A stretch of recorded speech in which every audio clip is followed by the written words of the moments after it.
And next part of this session is the panel.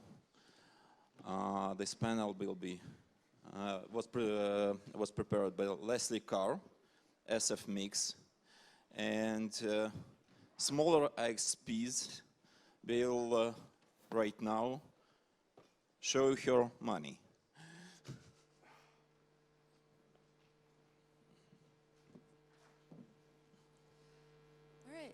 Good morning, or afternoon.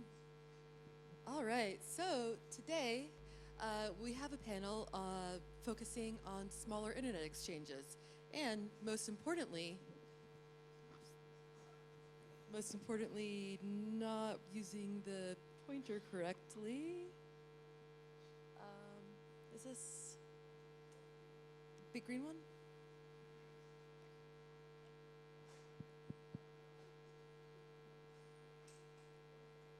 And the screens are also off?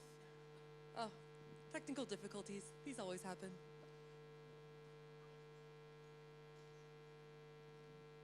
Oh, well, the slides aren't really that important. Most importantly, we are focusing on money. Smaller internet exchanges often have some more unique challenges because they may not have a large organization to back them and backing them financially. So today, I would like to introduce myself. My name is Leslie Carr. My day job is with the company Clover Health, but I'm also on the board of directors of SF Mix, which is a small nonprofit internet exchange in San Francisco. I would like to introduce Ulf Kieber from Swiss IX, Zoran Perovic from SOX, and Will Hargrave from LoanApp, which is no longer very small. So let's get started. So everyone, how about you tell me how your exchange was founded? Because as we all know, switches and equipment can be a little expensive.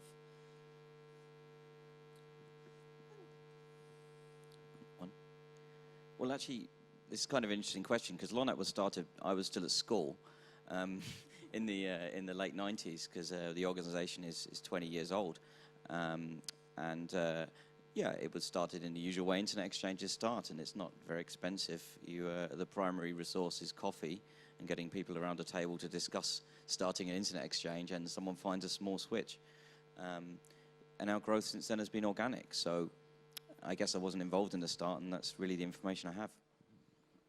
Well, I wasn't involved in starting SwissX either, but it was founded in 2001 by somebody finding a switch and providing it, basically. Okay, so SOX was founded in 2009. It's a private company. I bought switches. And it was made for profit. Unfortunately, it took us roughly 5 years to reach some profit. But then again, my partner, a university professor, Mr. Nenad Krajinovic, and myself are very well-known figures in Serbian market. And we started on top of that, on top of our knowledge, our reputation. And we waited quite a long time to see, to show me the money, to see where the money actually is. So if we can have a first conclusion here, if you are in it for the money, don't start internet exchange. Right. And speaking of the money, when did your exchange start to be able to have paid staff, and how were you able to make that decision? Well, if I start, SwissX doesn't, at this point in time, SwissX doesn't officially have paid staff. We are just in the point where we changed that. We are 170 plus members, and it's grown to a size where it's no longer possible to actually handle all the work with unpaid and volunteer work. Same with SOX. We have 4 employees, of course, my partner and myself, and 2 more people, an engineer and an office assistant. We actually worked, my partner and myself, without any fee for quite some time. Then when it grew to, how to say, a couple of hundreds of gigabits of traffic. Then we started making some money, and we started employing people, renting offices, and providing more technical support. So the staffing thing's quite interesting. We now have 4 employees.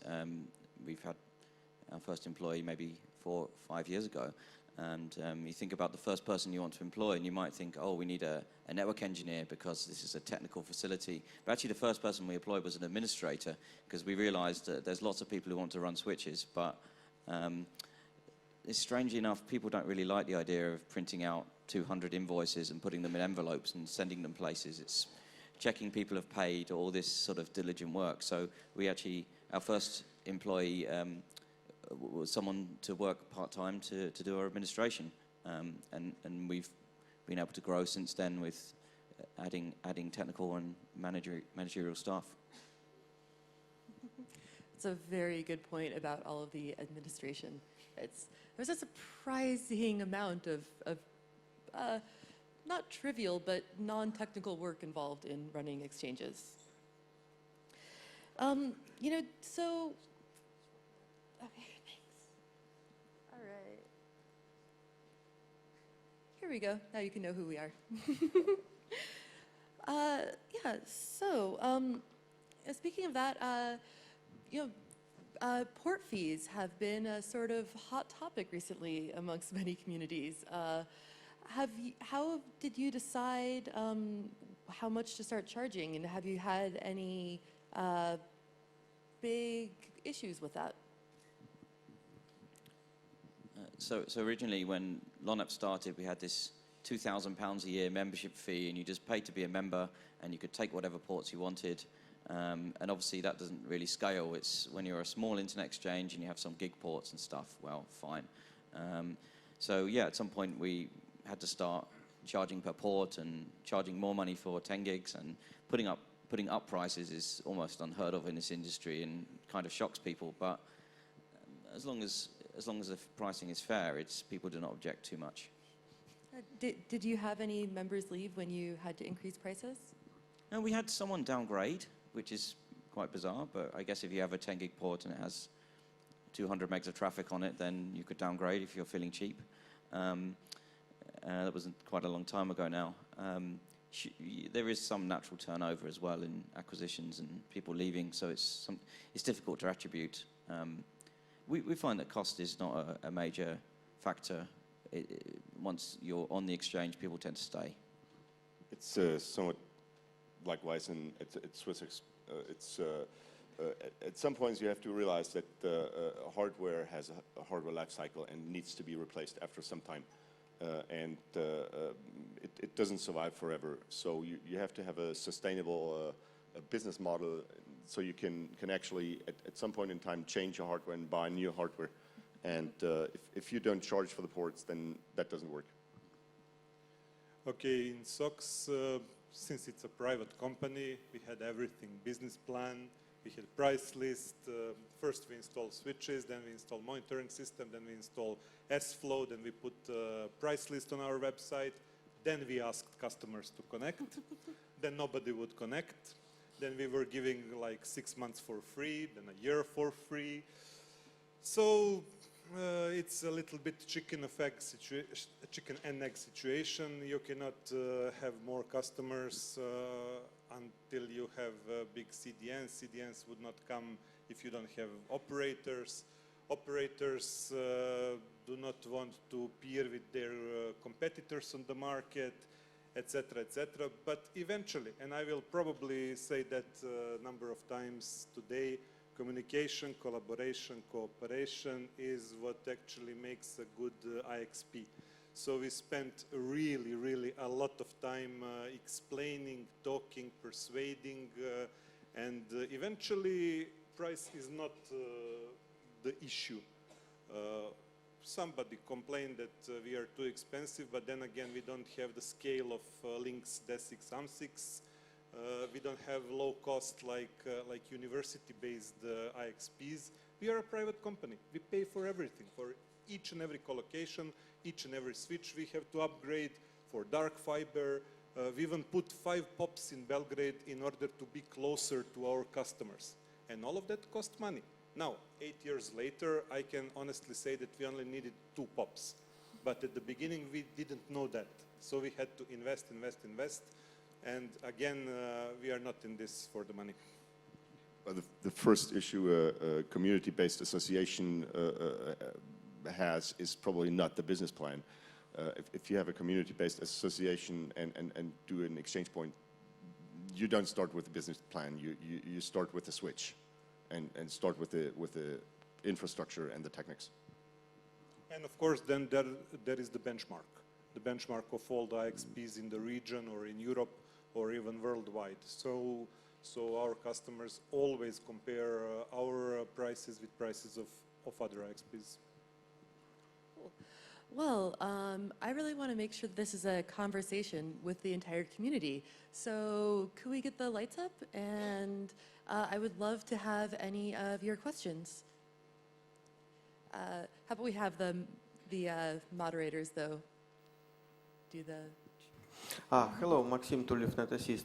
The question to all ESP holders is the nature of traffic is going to exchange on the internet exchange is internet traffic. So we have BGP and so on. But there is a big demand of exchanging VLANs. Like if you want to connect to upstream ESP or private interconnect or so on, this is still doing through ordering very expensive channels like direct fibers or direct Ethernets. Why Internet Exchange didn't provide this kind of service? Thank you. Well, Actually, we do. We allow free VLANs between participants at LONAP. It's not a very widely used service, but we do permit it and provide it. There is an important thing that we're a not-for-profit owned by our members, and we don't actually want to compete with our members who run Ethernet carrier services.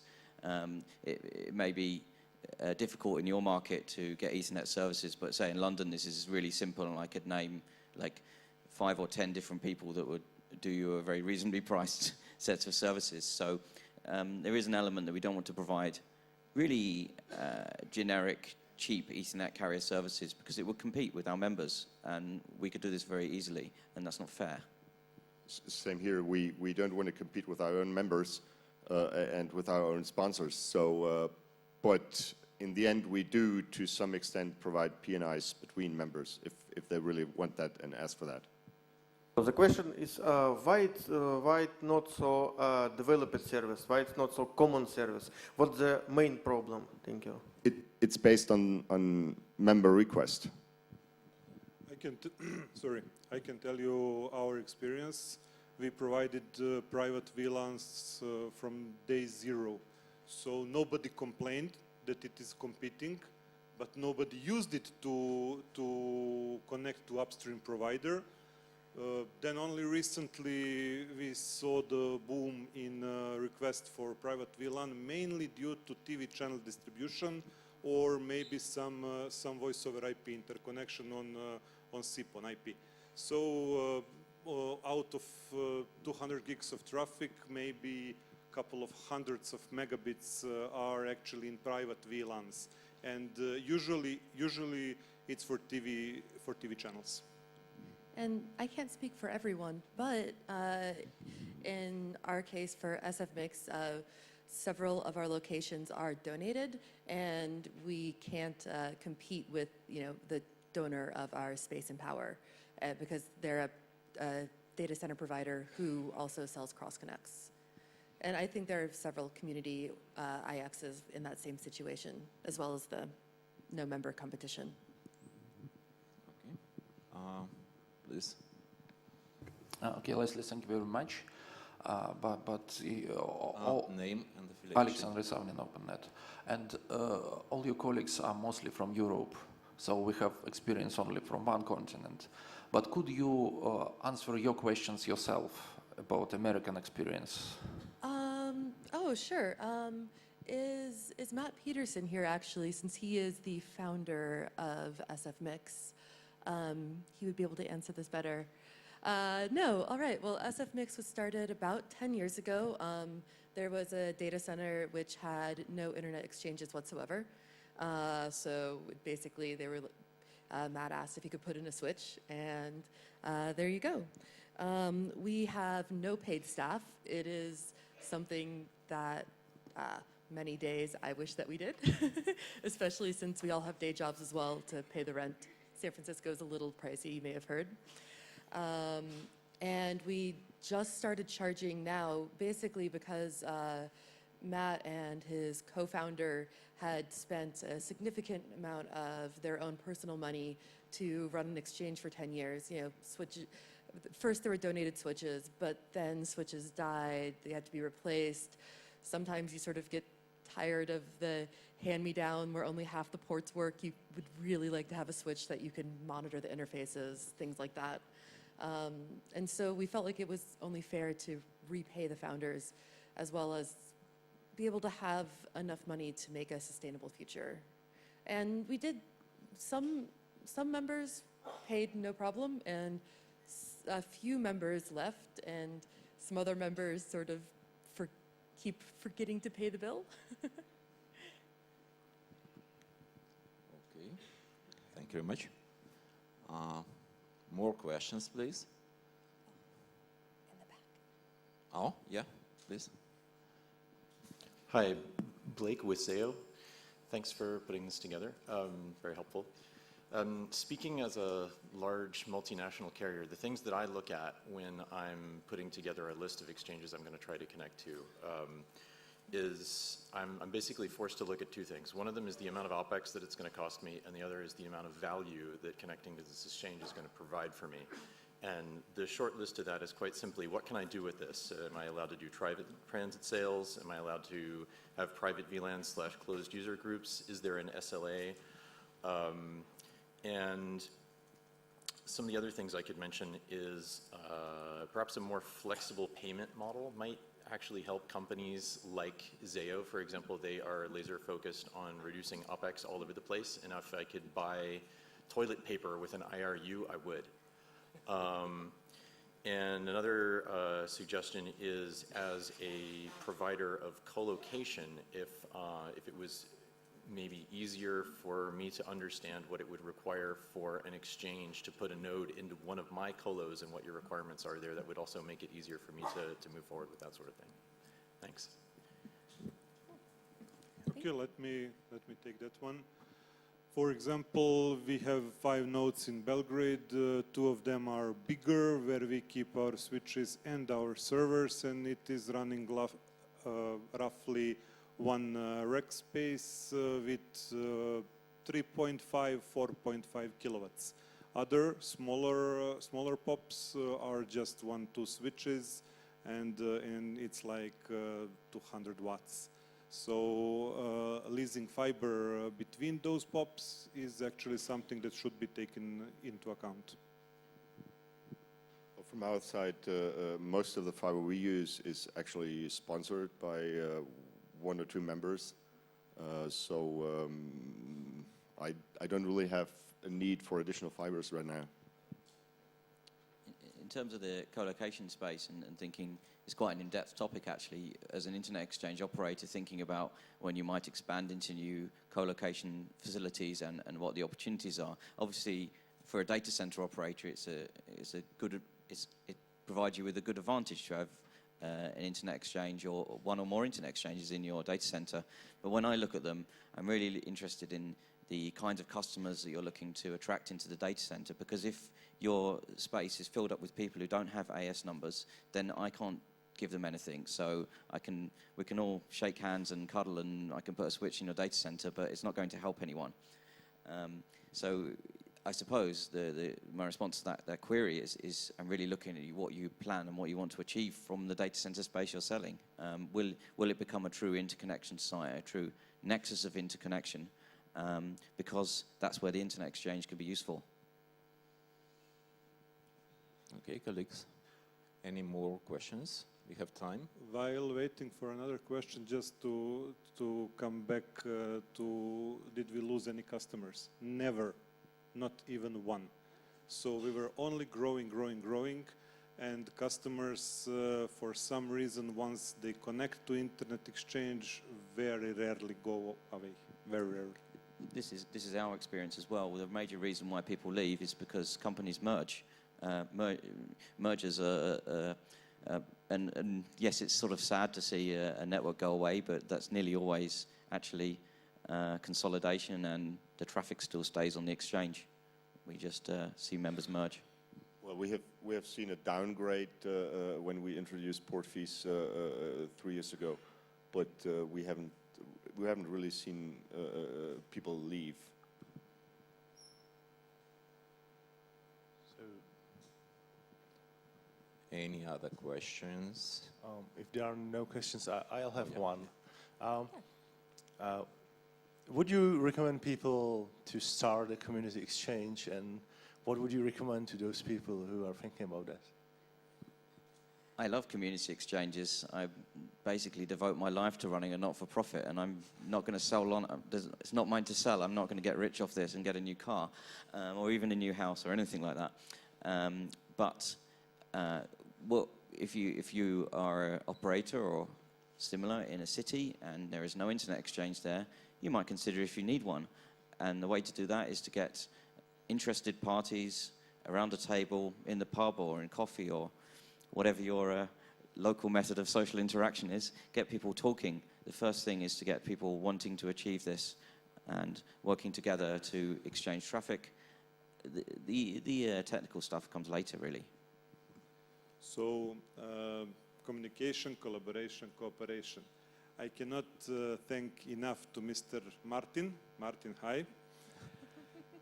Because Martin introduced me to many CDNs, many root DNS server guys, many companies that are interested in connecting to Internet Exchange. Then there is a cooperation with ISOC. ISOC helped us tremendously in the second year when it was the question whether we will continue or not. They donated a couple of switches, nice big Cisco switches with 10G ports, first 10G ports that how to say are routable in our network.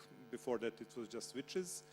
So thanks to Martin, thanks to ISOC, thanks to other internet giants, really starting an internet exchange without that, without communication, collaboration, cooperation, is almost impossible. Well, I would say if you want to start an internet exchange, make sure that you have a number of other people that can help you, because one of the biggest problems, at least in my experience, has just been time.